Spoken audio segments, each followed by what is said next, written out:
Children, chapter number 15 sound का हमारा ये सेकंड पार्ट है। सो इसके पहले मैंने एक वीडियो अपलोड किया है, तो उसकी लिंक आप डिस्क्रिप्शन बॉक्स में देख सकते हो। So now let's start. हम लोगों ने लास्ट लेक्चर में पढ़ा था propagation of a sound in a medium, मतलब हमारा साउंड जो है वो कहाँ कहाँ प्रोपोगेटेड होता है। तो सॉलिड, लिक्विड एंड गैसियस में ऑल्सो प्रोपोगेटेड होता है, बट हमारा साउंड जो है वो वैक्यूम में ट्रैवल नहीं करता। तो इसी को प्रूव करने के लिए हमारे पास एक एक्सपेरिमेंट है जो आपके टेक्स्ट बुक नंबर 105 पर दिया है कि एक्सपेरिमेंट क्या करना है हमें। सो देखो, अभी हम क्या करते हैं, एक बेल जार लेते हैं। मतलब ये अगर सपोज कंसीडर करो, ये एक मैंने जार लिया है। ओके, सो जार लेने के बाद यहाँ पे मैंने यहाँ पे अटैच किए। ओके, सो ये इलेक्ट्रिक बिल यहाँ पे अटैच किए और नीचे से मैंने एक वैक्यूम पंप लगाया। ओके, मतलब एयर जाने के लिए एक वैक्यूम पंप यहाँ पे मैंने अटैच किया है। ओके, सो ये वैक्यूम पंप हमें कब ओपन करना है वो भी मैं आप लोगों को एक्सप्लेन करूंगी। सो ये हुआ हमारा बेल जार। ओके, ये बेल जार है और ये जो हमारे इलेक्ट्रिक बेल होती है ना, इलेक्ट्रिक बेल, ये हमारे स्कूल में जो होती है, जो बजती है, वो इलेक्ट्रिक बेल है। और यहाँ पे हम लोग ना एक टाइट वाला ऐसे कुछ पोर्शन, मतलब एक ऐसे टाइट वाला लीड लगा रहे हो कि ताकि हमारी जो एयर है वो बाहर तक ना जा पाए, इसलिए हम लोग इसको टाइटली लीड कर रहे हैं। ओके, यहाँ पे ऐसी लीड लगा रहे हैं, मतलब जो एयर जो रहेगी वो बाहर नहीं जा पाएगी। सो अभी देखो यहाँ पे ये मतलब एक्सपेरिमेंट कैसा है। तो एक्सपेरिमेंट में हम लोग start this experiment, the vacuum pump is of. अगर हमने ये वैक्यूम पंप है, यहाँ पे लिख देती हूँ, ये वैक्यूम पंप है।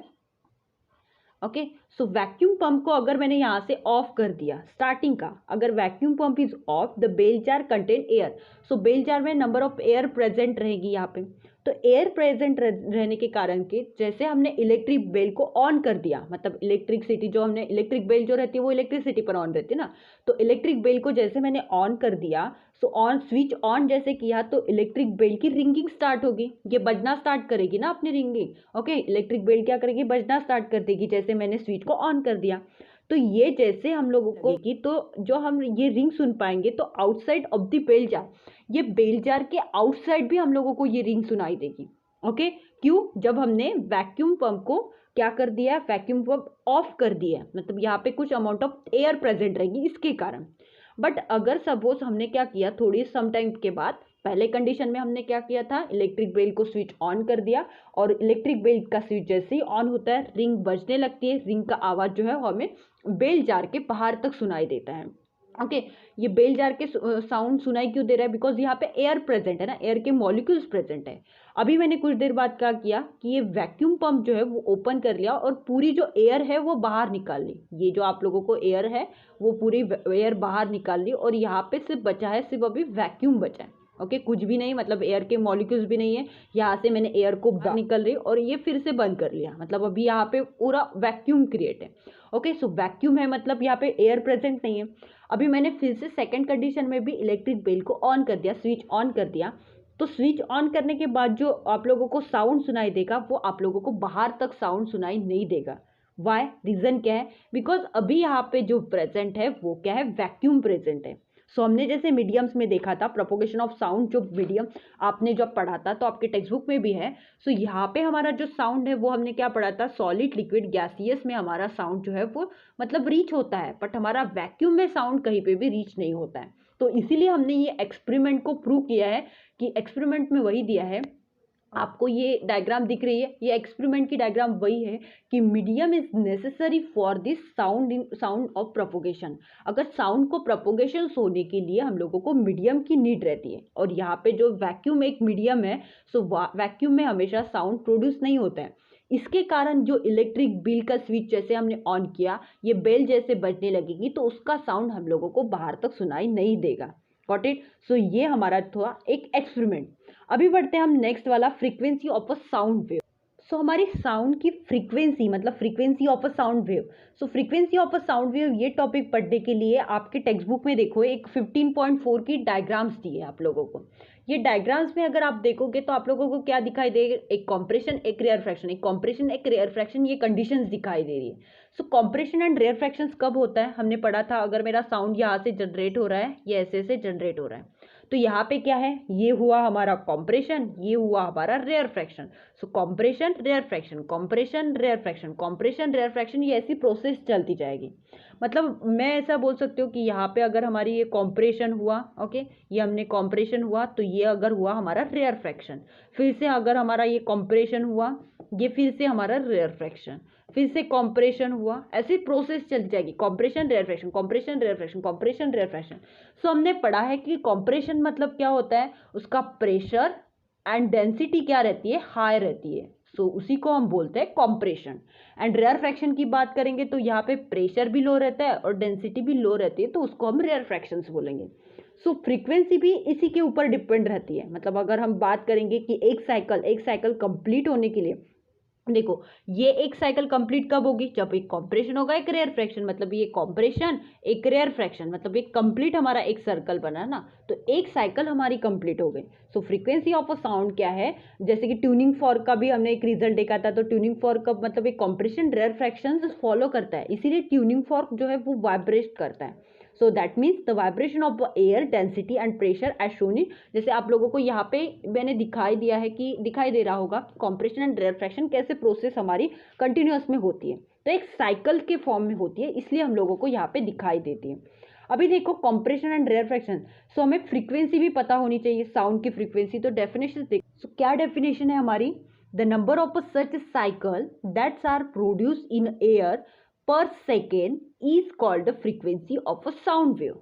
मतलब नंबर ऑफ सच साइकिल मतलब कौन सी, एक कॉम्प्रेशन एक rarefaction, compression rarefaction, ये हुई हमारी एक साइकिल, एक जैसे कॉम्प्रेशन होगा एक रेयर फ्रैक्शन होगा, मतलब एक कंडीशन हुई, एक हमारी साइकिल कंप्लीट हुई यहाँ तक, फिर से हमारी सेकंड साइकिल स्टार्ट होगी कॉम्प्रेशन रेयर फ्रैक्शन, फिर से एक साइकिल कंप्लीट, फिर से कॉम्प्रेशन रेयर फ्रैक्शन, फिर से कॉम्प्रेशन रेयर, ये ऐसी एक एक साइकिल, मतलब such cycle number of a cycle produce in a per second, एक सेकेंड में हमारी कितनी साइकिल जनरेट होती है। सपोज मैंने एक किया, मेरी साइकिल जनरेट होती रही, ऐसे ऐसे ऐसे ऐसे जनरेट होती रही, मतलब यहाँ तक मेरी एक साइकिल कंप्लीट हो गई एक सेकेंड में, तो मैं बोलूंगी कि ये A1, ये 2, ये 3, ये 4 एंड 5, तो मेरी 5 साइकिल्स जनरेट हुई यहाँ पे।